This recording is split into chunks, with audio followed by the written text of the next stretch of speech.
வணக்கம் நண்பர்களே, நாங்க இப்போ அறுபடை வீடுகளில் ஒன்றான பழமுதிர் சோலையில தாங்க இருக்கோமே. இந்த ஒரு கோயில மட்டுமே தரிசிக்க வந்த நாங்க அன்எக்ஸ்பெக்டடா இங்க இருக்கிற ராக்காயி அம்மனுடைய சிறப்பையும் அங்க இருக்கிற தீர்த்தத்தோட மகிமையும் தெரிஞ்சுக்கிட்டு அந்த கோவிலையும் தரிசனம் பண்ணிட்டு கீழே இருக்கிற கள்ளழகரையும் தரிசனம் பண்ணிட்டு வந்தோம். இது எல்லாமே இந்த வீடியோல நாங்க கிளியரா கொடுத்திருக்கிறோம். நீங்க பாத்துட்டு இருக்கிறது பட்ஜெட் ஃபேமிலி யூடியூப் சேனல். நம்ம சேனல் வீடியோஸ் எல்லாம் இப்பதான் ஃபர்ஸ்ட் டைம் பாக்குறீங்களா? மறக்காம சப்ஸ்கிரைப் பண்ணிடுங்க. சரி வாங்க நம்ம முருகரை போய் தரிசிக்கலாம்.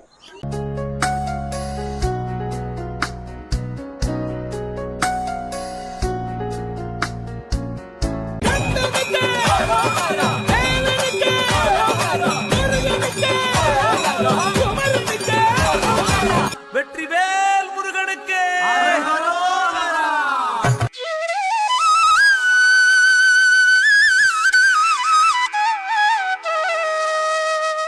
சோலைமலை என்னப்பன் முருகன் வேலோடு துள்ளி விளையாடும் புண்ணியமலை. வேலுண்டு வினை இல்லை வேலவா, இங்கிருக்கும் வெற்றி வேலனை மனமுருகி தரிசிச்சா எல்லா விதத்திலயுமே எல்லா காரியங்களும் நமக்கு வெற்றி அடையும் அப்படிங்கிறது நம்பிக்கை. தந்தைக்கு கொஞ்சமும் சளைக்காம ஔவையாரிடமே சுட்ட பழம் வேணுமா சுடாத பழம் வேணுமான்னு கேட்டு திருவிளையாடல் நிகழ்த்திய தலம் தான் இந்த பழமுதிர் சோலை. அறுபடை வீடு முருகர் கோவில்ல இதுதான் 6வது படை வீடு. பழம் உதிர்ந்த சோலை, பழமுதிர் சோலை. இதுதான் இந்த திருத்தலத்துக்கு இப்பெயர் வர காரணமா. இது மதுரை டிஸ்ட்ரிக்ட்ல அழகர் மலை இல்லனா சோலை மலைன்னு சொல்லப்படுற மலைக்கு மேல அமைஞ்சிருக்கு. இந்த பழமுதிர் சோலை முருகர் கோவில் மதுரையில இருந்து வடக்கு பக்கமா சுமார் 25 கிலோமீட்டர் டிஸ்டன்ஸ்ல இருக்கு. இந்த மதுரை மாவட்டத்துல மட்டும் தாங்க இப்படி ஒரு தனி சிறப்பு. ஏன்னா இந்த ஒரே டிஸ்ட்ரிக்ட்ல தான் 2 படை வீடுகள் இருக்குது, திருப்பரங்குன்றம் அண்ட் பழமுதிர் சோலை.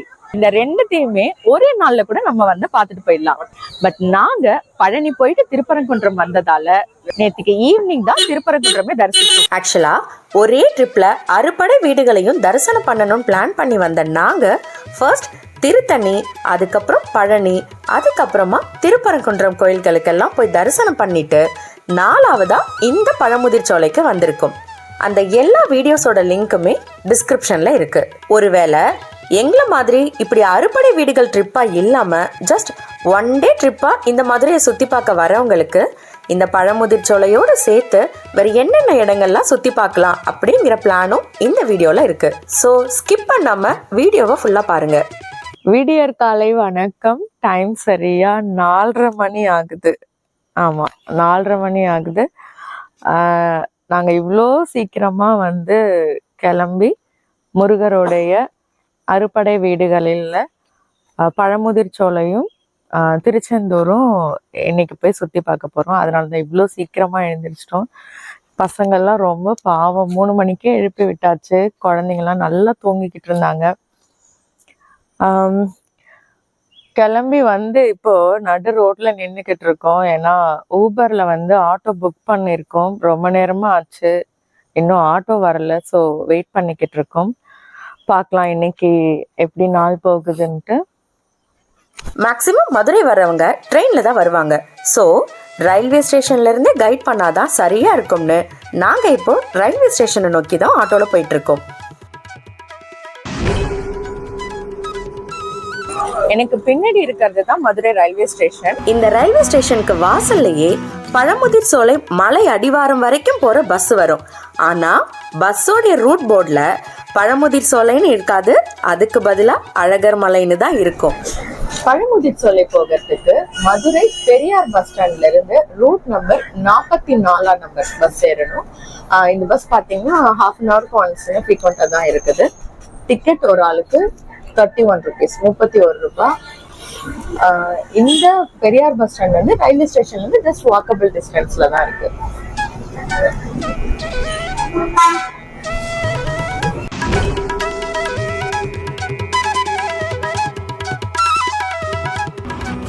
ஓகே, அழகர் கோவிலுக்கு வந்தாச்சு. நம்ம மதுரை பஸ் ஏறினதுல இருந்து சரியா 1 hour. ஓகேங்களா?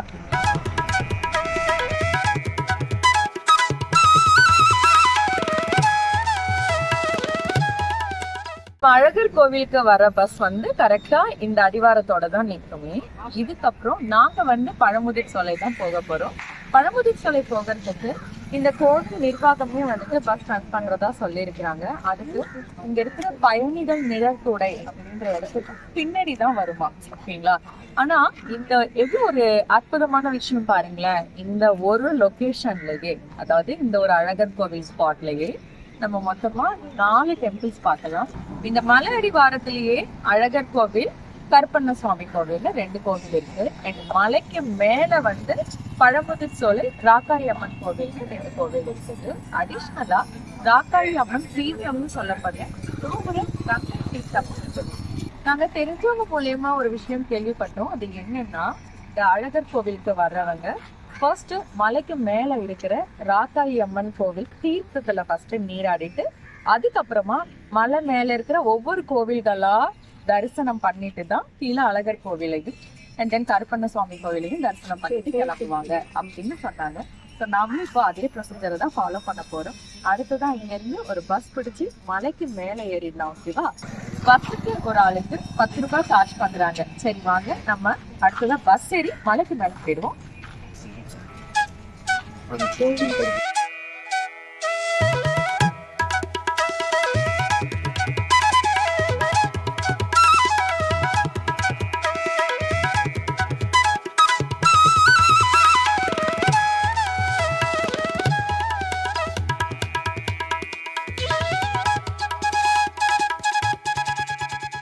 பழமுதிர் சோலை போகிறதுக்கு நான் சொன்னேன் இல்லையா, கவர்மெண்ட் பஸ் ரன் பண்ணுறாங்கன்னு சொல்லிட்டு மொத்தமாக 3 பஸ் ரன் பண்ணுறாங்க. போவர இருந்துக்கிட்டே இருக்கும் அப்படின்னு சொன்னாங்க. ஸோ நம்ம ரொம்பலாம் பஸ்ஸுக்கு வெயிட் பண்ண வேண்டிய அவசியம் இருக்காதுங்க. இதுக்கு ஒரு சின்ன கியூ சிஸ்டம் தான் ஃபார்மேட் இருக்குது. நம்ம உள்ளே வந்து இங்கே இருக்கிற டிக்கெட் கவுண்டரில் வந்து டிக்கெட் எடுத்துக்கிட்டு வெளியில் எந்த பஸ் அந்த ஸ்பாட்டில் நிற்கிதோ அதில் ஏறி போக வேண்டியது தான். வாங்க.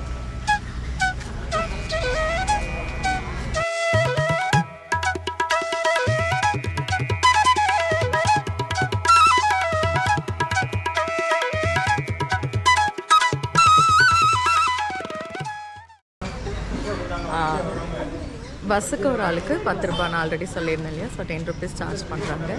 டிக்கெட்டும் வாங்கியாச்சு. என்னென்னா இங்கே கீழே ஒரு முறை டிக்கெட் எடுக்கணும். அண்ட் தென் நம்ம ரிட்டன் வரும்போது பஸ்ஸில் வரோம் அப்படின்னாக்கா அங்கேருந்து மறுபடியும் ஒரு வாட்டி டிக்கெட் எடுக்கணுமா.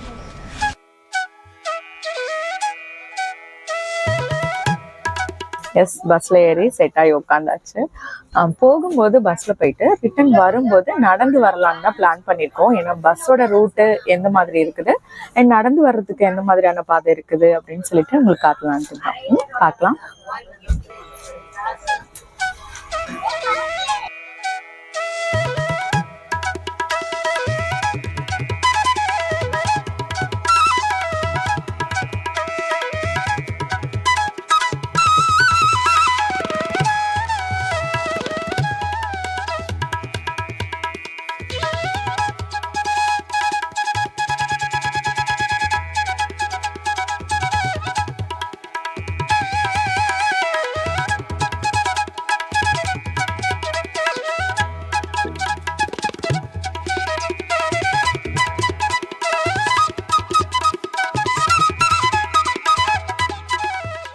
பழமுதிர் சோலைக்கும் வந்தாச்சுங்க.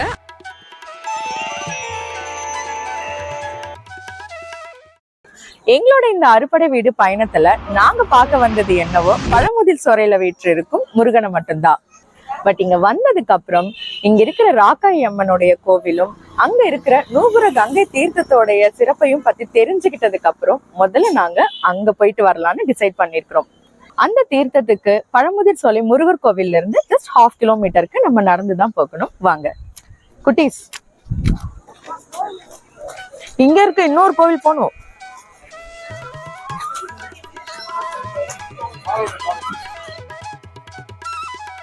இந்த ராக்காயி அம்மன் கோவில்ல இருக்கிற நூபுர கங்கை தீர்த்தத்துக்கு தமிழ்ல சிலம்பாறுன்னு சொல்லப்படுது. இதுதான் உலகத்திலேயே அனைத்து புண்ணிய தீர்த்தங்களை விட சிறந்ததுன்னு இந்த போர்ட்ல எழுதியிருந்ததை பார்த்து எங்களுக்கு பிரமிப்பாவும் ஆச்சரியமாவும் இருந்துச்சு.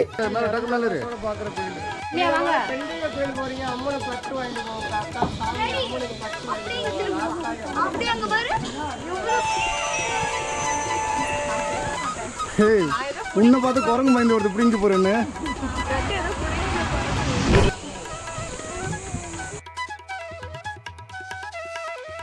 டைம் சரியா 7 மணி ஆக போகுது. ஆனா 7 மணிக்கே பாருங்க எவ்வளவு கூட்டமா இருக்குதுன்னு.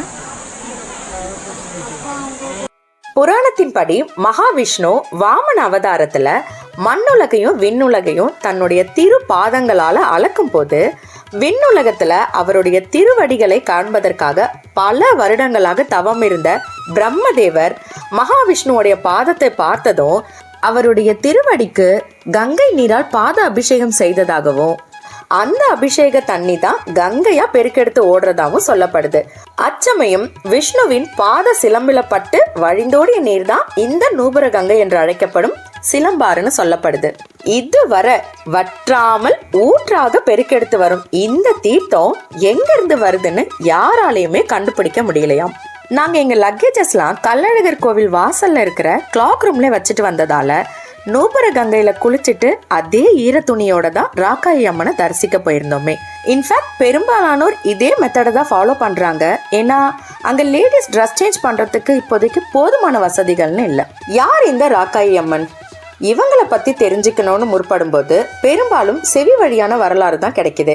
சில பேரு அவங்க மகாபலி வம்சத்தை சேர்ந்தவங்கன்னு, சில பேரு தன்னோட குடும்பத்தை காப்பாத்த காட்டுக்குள்ளார தேன் எடுக்க வந்த பொண்ணு கொல்லப்பட்டு யக்ஷியா மாறி பின்பு மகாவிஷ்ணு திருவடிகளிலிருந்து வழிந்தோடிய நூபுர கங்கை நீர்பட்டு தெய்வமா மாறியதாகவும், இன்னும் சில பேரு இந்த ராக்காயி அம்மன் கள்ளழகருடைய மற்றொரு சகோதரியான சாமுண்டீஸ்வரியுடைய அம்சமாகவும் சொல்றாங்க. எது என்னவோ இந்த ராக்காயி அம்மன் தான் இந்த பகுதியோடைய காவல் தெய்வம். இன்ஃபேக்ட் பெரும்பாலான மதுரை மக்களுடைய குல தெய்வமாகவும் இந்த அம்மன் தான் இருக்காங்க. நாங்க இப்போ ராக்காயி அம்மன் கோவில்ல தாங்க இருக்கோமே. அறுபடை வீடு தரிசனத்துக்கு வந்த நாங்க அன்எக்ஸ்பெக்டடா இந்த ராக்காயி அம்மன் கோவிலோட சிறப்பை கேள்விப்பட்டு இங்க வந்து நூபுர கங்கையில நீராடிட்டு சுவாமியும் திருப்தியா தரிசனம் பண்ணிட்டு அந்த நூபுர கங்கையோடைய தீர்த்தத்தையும் எங்க வீடுகளுக்கு கொண்டு போறோம். இங்க மதுரை திண்டுக்கல் சுத்து வட்டாரத்துல எந்த ஒரு நல்ல காரியமா இருந்தாலும் அதோடைய முதல் தீர்த்தம் இந்த ராக்காயி அம்மன் கோவில்ல இருந்து கொண்டு போற தீர்த்தமா தான் இருக்குமா. மீனாட்சி அம்மனை பார்க்க சித்திரை மாசம் அழகர் ஆத்துல இறங்குறாரு இல்லைங்களா, அதே மாதிரி இந்த ராக்காயி அம்மனை பார்க்க அழகர் ஐப்பசி மாசம் வருவாராம். வந்து இந்த நூபுர கங்கை தீர்த்தத்திலையும் நீராடுவாருன்னு சொல்லப்படுது. வாங்க நம்ம அடுத்ததா அறுபடை வீடுகளில் ஒன்றான பழமுதிர் சோலைக்கு போய் முருகனை தரிசிக்கலாம்.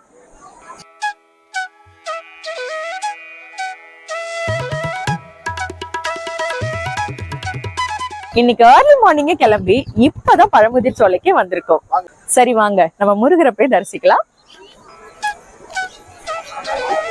இங்குள்ள முருகன் வேலன் வெற்றி வேலன் என்ற பெயரில் வள்ளி தெய்வானையுடன் காட்சியளிக்கிறார். ஔவையாருக்கு கற்றது கைமண் அளவு, கல்லாதது உலக அளவுன்னு உணர்த்திய ஸ்தலம் தான் இந்த பழமுதிர் சோலை. அனைத்தும் அறிந்துவிட்டோம் என்ற ஆணவத்தில் இருந்த ஔவையாருடைய ஆணவத்தை போக்க ஆடு மேய்க்கும் சிறுவனாக இந்த பகுதியில முருகன் தோன்றினார். ஔவையார் இந்த பகுதியை கடக்கும் போது அந்த சிறுவனிடம் பசிக்குதுப்பா, கொஞ்சம் நாவல் பழங்கள் உலுக்கி தரியான்னு கேட்க, அதற்கு சிறுவன் வேடத்தில் இருந்த முருகரோ உலுக்கி தரேன், உனக்கு சுட்ட பழம் வேணுமா சுடாத பழம் வேணுமான்னு கேட்டாராம். அதுக்கு ஔவை பாட்டியோ அரிய பையன் தெரியாம கேக்குறான்னு சிரிச்சுக்கிட்டே எனக்கு சுடாத பழமே கொடுப்பான்னு சொன்னதும் சிறுவனோ மரத்துல ஏறி பழங்களை உலுக்கி இதுல சுடாத பழமா பார்த்து எடுத்துக்கோங்க பாட்டி அப்படின்னு சொன்னாராம். கீழே விழுந்த பழத்தை எடுத்து மண்ணை ஊதும் போது அந்த சிறுவன், ஏன் பழம் ரொம்ப சுடுதா, உன்னை சுடாத பழம் தானே எடுக்க சொன்னேன் அப்படின்னு கேட்டதும் ஒரு நிமிஷம் ஔவை பாட்டியே திகைச்சு போய் யோசிக்க ஆரம்பிச்சாங்களாம்.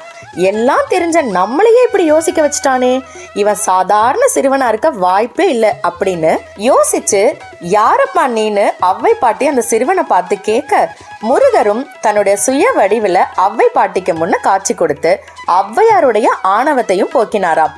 ஆரம்ப காலத்துல இங்க கல்லால செய்யப்பட்ட வேலை மட்டும்தான் வச்சு வழிபட்டு வந்திருக்காங்க. பிற்காலத்தில் தான் வள்ளி தெய்வானையுடன் கூடிய முருகர் சிலையை அமைக்கப்பட்டதாம்.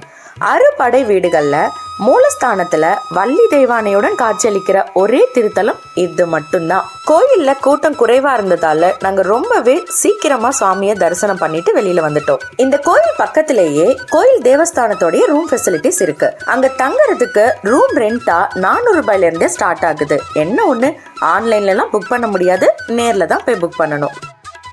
நான் இப்போ நின்னுட்டு இருக்கிறது தான் இந்த பழமுதிர் சோலையோட தல விருட்சமான நாவல் மரங்க. இந்த இடம் நம்ம பழமுதிர் சோலை கோவில்ல இருந்து ஒரு 100 மீட்டர் வாக்கபிள்ல அமைஞ்சிருக்குது. ரோட்லயே தான் இருக்குது. கவனமா பாத்தீங்கன்னா உங்களுக்கு தெரியும். கண்டிப்பா வாங்க. நாங்க எங்க பசங்களை தேவஸ்தானம் பஸ்ல உட்கார வச்சுட்டு வீடியோ எடுக்கிறதுக்காக வந்திருந்தோம். அதுக்குள்ள பஸ்ஸும் கிளம்பிடுச்சு. ஸோ ஃபாஸ்டா ஓடி போய் பஸ்லயும் ஏறி உட்காந்தாச்சு.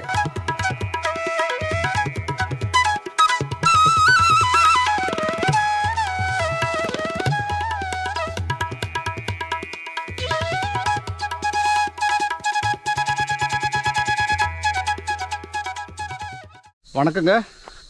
இந்த பழமுதிர் சோலை நடைபாதை பயணம் எப்படி இருக்குன்றதை எக்ஸ்ப்ளோர் பண்ணுறதுக்காக தான் இப்போ நான் வந்திருக்கேன். ஒய்ஃப் பசங்களை மட்டும் கோவில் தேவஸ்தானத்தோட பஸ்ஸில் ஏற்றி அவனை கீழே போய் வெயிட் பண்ண சொல்லிட்டேன். ஃபஸ்ட்டு 1.5 கிலோமீட்டர் மெயின் ரோட்டில் தான் நடந்து வர மாதிரி இருக்கும். அதுக்கப்புறம் லெஃப்ட்டில் ரோடு லைட்டாக டைவெர்ட் ஆச்சு. இதுதான் நடைபாதை பயணத்துக்கான ரூட்டுன்னு சொன்னாங்க. எனக்கு கொஞ்சம் டவுட்டாக தான் இருந்தது. ஏன்னா பார்த்தா ரூட்டு மாதிரியே தெரில, ஏதோ சின்ன ஒரு ஒத்தடி பாதை மாதிரி இருந்தது. எதுக்கும் போய் தான் பார்ப்போமேன்னு பார்த்தேன். ஆக்சுவலாக இதுதான் அந்த நடைபயண பாதையாம். கிட்டத்தட்ட 10 நிமிஷமாக நடந்து வந்துட்டுருக்கேன். ஆப்போசிட்டில் ஒருத்தரோட காணோம். பொதுவாகவே கோவிலுக்கு நிறைய பேர் பாத யாத்திரை போகிறத வழக்கமாக வச்சுருப்பாங்க. ஆனால் இந்த கோயிலுக்கு அதிகமாக நிறைய பேர் போகிற மாதிரி தெரில. ஏன் ரீசன் இப்போ தான் புரியுது. ரொம்ப டீப் ஃபாரஸ்ட்டுங்க. வெயில் கூட அந்தளவுக்கு மேலே படாத அளவுக்கு ஃபுல்லாக மரங்களோட கிளைகள் கவர் பண்ணியிருக்கு. ஆனால் வனவிலங்குகள் இருக்கிறதுக்கு வாய்ப்பு அதிகம்னு நினைக்கிறேன். பார்ப்போம்.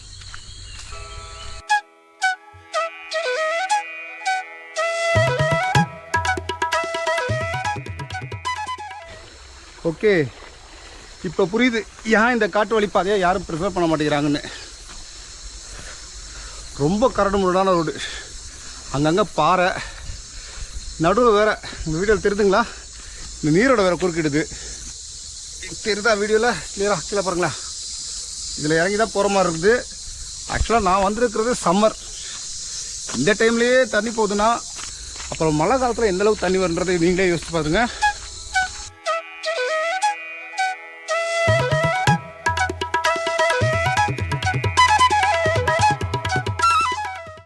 இது வரைக்கும் யாருமே வரலையேன்னு நினச்சி யோசிச்சிட்டே இருந்தேன். ஆனால் வராங்க. இதோ எனக்கு பின்னாடி தெரியுதுங்களா, ஒரு 4-5 பேர் இப்போ வரைக்கும் கிராஸ் பண்ணியிருக்காங்க. ஃபேமிலியாக தான் போகிறாங்க. இதோ எனக்கு ஆப்போசிட்டில் கள்ளழகர் கோயிலோட காம்பவுண்டு தெரிய ஆரம்பிச்சிச்சு. தெரியுதுங்களா எனக்கு பின்னாடி? ஓகே, ஃபைனலி நம்ம கள்ளழகர் கோயிலை ரீச் பண்ணிட்டோம்னு நினைக்கிறேன். ரீச் ஆகிட்டோம். எனக்கு முன்னாடி கள்ளழகர் கோயில். கரெக்டாக 1/2 மணி நேரம் ஆச்சு பழமுதிர் சோலையில் நடந்து வரதுக்கு. ஓகே தான், நடந்து போகிற பாதை கொஞ்சம் ஈஸி தான். ஆனால் கொஞ்சம் கரடு முரடு அதிகமாக இருக்குது. ரொம்ப வயசானவங்க அந்த பாதை ட்ரை பண்ணாதீங்க. ஸோ எனக்கு பின்னாடி கள்ளழகர் கோயில்.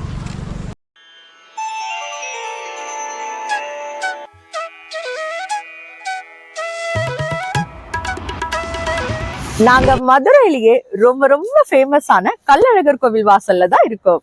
பழமுதிர் சோலை மலைக்கு மேல இருக்குன்னா இந்த கள்ளழகர் கோவில் மலை அடிவாரத்துல இருக்குது. இந்த கள்ளழகர் கோவிலுடைய வாசல்ல தான் 18ஆம் படி கருப்பண்ண சுவாமியோட சன்னதியும் இருக்குது. இவர் தான் இந்த கள்ளழகர் கோவிலுக்கு காவல் தெய்வமா அமைஞ்சிருக்கிறாரு. 18ஆம் படி கருப்பண்ண சுவாமி கோயில் அப்படிங்கிறது ஒரு தனி கோயில் கிடையாது. இந்த அழகர் கோயிலுடைய ராஜகோபுரத்துடைய வாசல்ல நின்று காவல் காப்பவர் தான் இந்த 18ஆம் படி கருப்பண்ண சுவாமி. இங்க இருக்கிற இந்த 18 படிகளுமே இந்த கோவிலில் கொள்ளையடிக்க வந்த 18 மாந்திரிகர்களை கொன்று உருவாக்கப்பட்டதாம். இந்த 18ஆம் படி கருப்பண்ண சுவாமியை நம்ம நினைச்ச நேரத்துக்கெல்லாம் தரிசிக்க முடியாதுங்க.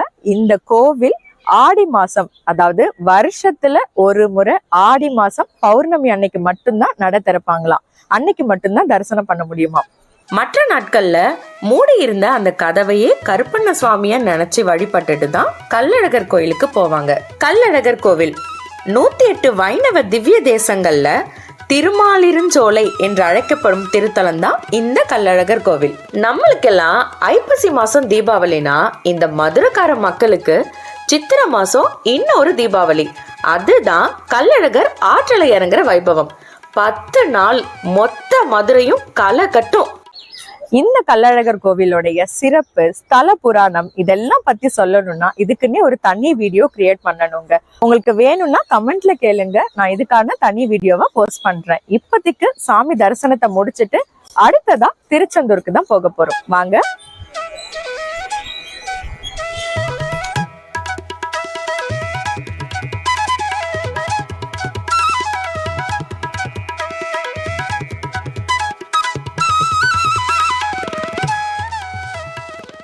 இந்த கோயில்ல அழகரை திருப்தியா தரிசனம் பண்ணிட்டு 1 ஹவர்லயே வெளியில வந்துட்டு அங்கிருந்து பஸ் ஏறி மதுரையை நோக்கி கிளம்பிட்டோம். கோயில் நகரமான இந்த மதுரைக்கு எங்களை மாதிரி அறுபடை வீடு பயணமா இல்லாம ஜஸ்ட் 1 டே மட்டும் சுத்தி பார்க்க வரவங்களுக்கு ஒரு சூப்பரான பிளான் சொல்றேன், நோட் பண்ணிக்கோங்க. ட்ரெயின்லயோ இல்ல பஸ்லயோ ஏர்லி மார்னிங்லாம் இந்த மதுரையில இருக்கிற மாதிரி பிளான் பண்ணிக்கோங்க. அங்க இருந்து கவர்மெண்ட் பஸ் மூலயமா அழகர் கோயில் பஸ் ஸ்டாப் ரீச் ஆயிட்டு மேல இருக்கிற ராக்காயி அம்மன், பழமுதிர்ச்சோலை அண்ட் அழகர் கோயில்ல இருக்கிற கள்ளழகரையும் திருப்தியா தரிசனம் பண்ணிட்டு வாங்க. நான் சொன்ன டைம் மாதிரி நீங்க கிளம்புறீங்க அப்படின்னா கூட்டம் எவ்வளவு அதிகமா இருந்தாலும் எப்படி பார்த்தாலும் மதியம் 12 மணிக்குள்ளார இந்த 3 கோயில்களையுமே நீங்க திருப்தியா தரிசனம் பண்ணிட்டு வந்துடலாம். அடுத்ததா அங்கிருந்து பஸ் இல்லைன்னா ஆட்டோ மூலயமா திருமலை நாயக்கர் மஹாலுக்கு போயிட்டு அங்கேயும் நல்லா ஜாலியா சுத்தி பார்த்துட்டு அங்கேயும் உங்களோட லஞ்சையும் முடிச்சுட்டு அடுத்ததா இன்னொரு பஸ் இல்லைன்னா ஆட்டோ மூலயமா திருப்பரங்குன்றம் முருகர் கோயிலுக்கு போயிடுங்க. திருப்பரங்குன்றம் சுப்பிரமணிய சுவாமிய திருப்தியா தரிசனம் பண்ணிட்டு அங்கிருந்து பஸ் இல்லைன்னா ஆட்டோ மூலயமா மதுரை மீனாட்சி அம்மன் கோயிலுக்கு போய் அம்மனையும் திருப்தியா தரிசனம் பண்ணிட்டு ரிட்டர்ன் சென்னைக்கு கிளம்ப வேண்டியதுதான். அவ்வளவுதான். இந்த பழமுதிர்ச்சோலை, ராக்காயி அம்மன் கோவில், கள்ளழகர் கோவில் இது எல்லாத்துக்கும் சேர்த்து ஒரு ஆளுக்கு எவ்வளவு செலவாச்சுன்னு பார்க்கலாமா? நாங்க தங்கி இருந்த ரூம்ல இருந்து மதுரை ரயில்வே ஸ்டேஷனுக்கு போக ஆட்டோ ஃபேரா 80 ரூபாய் சார்ஜ் பண்ணாங்க. மதுரை டு அழகர் கோயில் பஸ் ஃபேரா ஒரு ஆளுக்கு 31 ரூபாய். பழமுதிர்ச்சோலை போக தேவஸ்தானத்தோடைய பஸ்ல ஒரு ஆளுக்கு 10 ரூபாய். ரிட்டர்ன் அதே தேவஸ்தானம் பஸ்ல மலை அடிவாரத்துக்கு வர ஒரு ஆளுக்கு 10 ரூபாய். அழகர் கோயில்ல இருந்து மதுரைக்கு போக பஸ்ல மறுபடியும் ஒரு 31 ரூபாய். இவ்வளவு தாங்க செலவாச்சு. அப்புறம் ஃபுட் அண்ட் அதர் பர்ச்சேஸ்லாம் எக்ஸ்ட்ரா ஆகும். பழமுதிர்ச்சோலை, ராக்காயி அம்மன் கோவில், அழகர் கோவில் இவங்க எல்லாரையுமே ரொம்பவே திருப்தியா தரிசனம் பண்ணியாச்சுங்க. அடுத்ததா இன்னொரு அறுபடை வீடு தரிசன வீடியோல உங்களை சந்திக்கிறேன். இந்த வீடியோ உங்களுக்கு யூஸ்ஃபுல்லா இருந்திருக்கும்னு நம்புறோம். வீடியோ உங்களுக்கு பிடிச்சிருந்தா லைக் பண்ணுங்க, ஷேர் பண்ணுங்க, கமெண்ட் பண்ணுங்க அண்ட் மறக்காம பட்ஜெட் ஃபேமிலி மேன் யூடியூப் சேனலுக்கு சப்ஸ்கிரைப் பண்ணுங்க. நன்றி.